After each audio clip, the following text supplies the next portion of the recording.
Hi everyone! Thank you so much for visiting my channel. I'm so excited to be doing this. For those of you who don't know who I am, my name is Amanda. So huge shout out to my sister. I cannot believe that she gifted me with the platform to do this all for you guys. So my first video, I decided I wanted to do a Q&A so you can get to know me just a little bit better. And I did a post on Instagram a couple days back, and I decided that I would go through the most liked and the most asked questions. So that way it would be a nice mix of a little bit of the more fun questions, the more serious questions, and we can go from there. So thank you all again for participating, and I hope you enjoy this video. I hope you all enjoyed the sister tag. The last time we did one of those was like 5 years ago, I swear. It was so funny because when I look at photos and I listen to videos of myself now versus when I listen back, I sound so young. It's so crazy. And that actually segues into the first question that Mrs. Amber Oak asked. And her question was, 1, 5 years ago, where did you picture yourself today? And 2, 5 years from now, where do you picture yourself? So 5 years ago, I did not think that I would be married. I didn't think that we would be owning our own home. And I didn't think that I would be feeling the way that I do feel about myself now. You know, like, it's so crazy how much changes in just a year, let alone 5 years. And with a little bit of hard work on your inner self, and if you think about positive things every single day, you're not so hard on yourself all the time. And 5 years ago, I was so hard on myself. Like, I was just coming out of like a really hard time in my life, and I didn't think that I would really love the person that I see in the mirror. 5 years ago, I was just like, I was 25, I was young, I was naive, I wasn't like all those things, all those values that like I looked up to people. And I feel like now as a 30-year-old, not to like say that I'm like an amazing person, but I really think that like I've grown up, you know, and I'm married now, and we're thinking about starting our own family. So it's crazy how much changes in 5 years. So 5 years ago, where did you picture yourself today? I don't know where I actually pictured myself, but I don't think I thought that life would be this good, you know? Like, I'm just happy, like I'm content. And 5 years from now, where do I picture my life? Well, I hope that we'll have a couple babies. Yeah, I guess that's a hard question, you know, because you don't want to plan things out, because I feel like they say when you make a plan, the plan kind of like falls out of place or whatever that saying is. But I would like to have a family in 5 years. I would hope it would happen sooner. Next question by Carly with 2 eyes, Bybel. I don't know your real name, but I'm assuming it's not Carly Bybel. What motivates you most? I like to set goals for myself, and every morning I'll think about what my goal is for the day, and I'll make to-do lists and think about what it is that I need to do during the day. And every night I'll revisit that list and think like, hey, did I reach my goal for the day? What is my bigger goal for the month? And I'll think about what types of things I want to achieve, and if it's going to really affect my bigger picture. And that's what really motivates me. I like to motivate myself by making those lists, because you know what the best feeling in the entire world is? It's like crossing something off a list, you know? So putting pen to paper or using your notes on your phone and crossing that thing off the list, or putting an X next to it knowing that it got done. So that's something that's super motivational for me. I really, really love listening to the Girl Boss audiobooks. That's really motivating too, because she brings on girl bosses from all different industries, and you get to hear their stories, and you get to hear what they've done that really motivates them. I have positive affirmations that I do every morning. Those are just a few things and I just stay positive, you know? Staying positive is huge for motivation. And by Serena Sylvia, what motivates me when I'm not feeling myself? I reach out to friends and family and I'll ask them to just kind of like talk me through whatever it is that I'm going through. And again, I do positive affirmations. It helps to set an intention for the day, and it really just kind of puts things into perspective. I read inspirational quotes. I have recently gotten into this book called Journey to the Heart by Melody Beattie. It's like a daily inspirational meditation book, and every day it's another meditation, and today is June 11th. I'll read it to you guys. I got into this book because I started doing yoga a couple times a week, and they started reading out of this book, and I asked our yoga teacher if I could take a picture of it, and I love it. Like, I love this book so much. And the June 11th meditation is be honest with yourself. What are you feeling deep down inside? Under the anger, under the rage, under the numb, I don't care, it doesn't matter. Are you feeling scared, hurt, abandoned? Go more deeply into yourself and your emotions than you've ever gone before. Be honest with yourself. Be more honest than you've ever been before. The way to joy, the way to your heart is tender, soft, gentle, and honest. The way to the heart is to be vulnerable. You don't have to be so brave. You don't have to be so strong. You don't always have to walk away with your head held high saying, I can handle this. I've been through worse before. Become angry if you must. Feel your rage if it's there. Go numb once in a while if you must. Then take a chance and go a little deeper. Go way down deep inside. See what's there. Take a look. Risk being vulnerable. Love yourself and all your emotions. Be as honest with yourself as you can be. Say how you really feel. So that's today's meditation. Basically, what I take away from that is don't bottle up your feelings.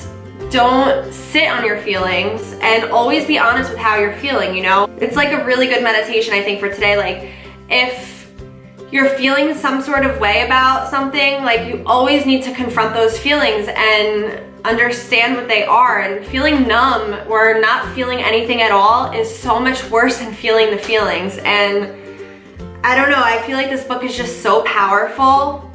I feel like everybody needs it. Everybody needs this book. I just, like, being vulnerable is so important. Being able to like find somebody to trust and be vulnerable with, or just being vulnerable with yourself, is so great. I've been through so much where I just pushed down feelings for so long, and like being numb, it just sucks, man. Like, you know, don't be scared to be vulnerable, because when you feel feelings and you're able to understand what they mean is so important. How to not care what other people think of you? That's a good question. You know, someone once said to me that what other people think and say about you is none of your business. And that's how I don't care, you know? Sometimes people say mean things or say stupid things about you, and that's mostly because they're the ones that are miserable with themselves. So if someone's gonna say something mean, or if someone's gonna say something about you, if you're content with you, then just let it roll off like Teflon, you know? Just, who cares? Like, you know, if you are a good person and you know that you didn't do anything wrong, or you know that you're not doing something to warrant whatever they are saying, then what does it matter anyway? Like, that's just their own shit that they're dealing with, and they have to put other people down in order to feel better about themselves. So that's how I don't care what other people think about me. And look, let's be honest, we all care a little bit, right? But that's just how to not care as much. I think I answered this one already, but Hotcakes117 is asking, what kinds of workouts do I do to stay fit? I am obsessed with hot yoga. Oh my gosh, hot yoga or yoga is literally everything. So I got into yoga a couple weeks ago. It was something I had tried for one of the first times, and I fell in love, like literally fell in love. So what I started doing was like I started trying a little bit of every different kind of class, and what I noticed is that each class is a little bit different. So there's hot flow, there's this one, there's that one, and if one class isn't for you, then try another one. So there's all different types. So each person has a different personality or a different personality type, so you're not always gonna jive with one kind of yoga, right? So I kept trying different kinds. I like a little bit of, you know, the challenge, so that's why I went with the hot yoga. And I love it. Like, it centers me. And I'm always on the go, and I'm always doing a million things, so it's so hard for me to quiet my mind. And with yoga, I learned to just focus on the breathing and just to focus on the posture that we're working on. And just for that 1 hour, I've learned to just kind of like, no, but really, like, I'll go into whatever pose we're doing, like, and like, I'm just focusing on that. And I noticed that when I was doing my bar class, there's like this huge mirror in the front, and I'm trying not to look at the other people and like how flexible they are or how high they can kick their leg. And with yoga, there's no mirrors, or at least in my yoga class, and I'm not focusing on anybody else but myself and what I'm challenging myself to do. And I love it. I keep thinking to myself, like, am I getting a really good workout, or am I just sweating because of the heat? But either way, I don't care. It's still challenging for me. I feel sore sometimes afterwards, and I really just, I love the yoga. I mean, maybe I'll mix bar in a little bit here and there, but I was really just comparing my process to other people's processes, and it wasn't like a healthy mindset for me. Like, I was loving the workouts, but I wasn't loving how I was like, well, that girl is moving with the beat better than me, and I'm just so uncoordinated as it is. Like, I'm the type of person that'll clap off beat, and I was just so concerned if they're like, oh, that girl sucks. But you know what? Like I said, it's none of my business what other people think about me. And when I went to yoga, it's the 1 hour of the day that I can just like zen out. And that's, you know what? Everything happens for a reason, because that's where I found out about Journey to the Heart, and I'm obsessed with that book now as well. So, hot yoga, try it. Pretty little Lally, do you plan on having kids someday? And if so, how many? 100. No, just kidding. I want to have 2 or 3 kids. I think for us, I grew up in a family with 2 kids, and Brett has a brother, and I would really like to have at least 2, maybe 3. Ash, go. What is your favorite product that I sell? I would have to say Nangai Oil. If you haven't tried this, you have to try it. It seriously is the cure-all for everything. I'll link it below. A few people asked this next question: when did I decide it was time to leave my corporate job? After we got married, I came home from my honeymoon, and I thought that it was the best opportunity for me and for us to try my hand in a couple different things.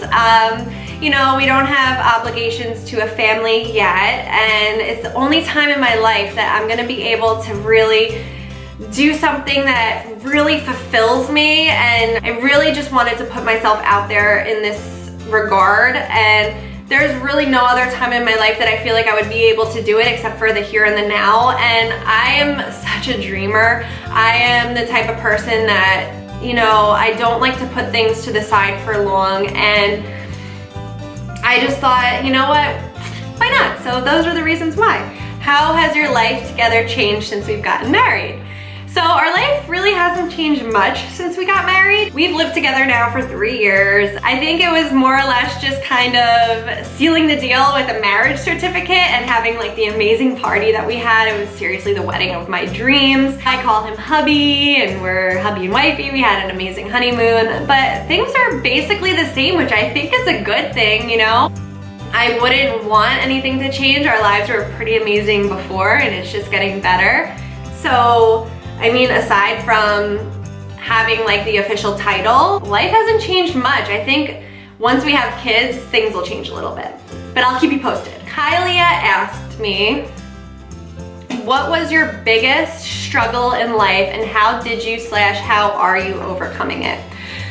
So one of my biggest struggles in life was overcoming my eating disorder. When I was 14, I decided one day, I had other medical issues going on at the time and was told that I couldn't eat certain things, and I didn't like that answer. So I took matters into my own hands, and I struggled for 9 years with bulimia, and that eating disorder was just, it was such a savage. It was secretive, it was life-consuming. I couldn't see myself properly in the mirror. I hated myself. I hated who I saw in the mirror. I hated the way I looked. I saw just like a shell of a human, and I finally got help when I was 24. And now I'm 30, so I have been overcoming that now for the last 5 to 6 years. And I think being able to overcome it, it's not like I'm recovered. No one recovers from any addiction. It's not as easy as it sounds. It's an ongoing process. You fill your life with positive things, positive people. I have a healthy relationship with food today. I have a healthy relationship with working out.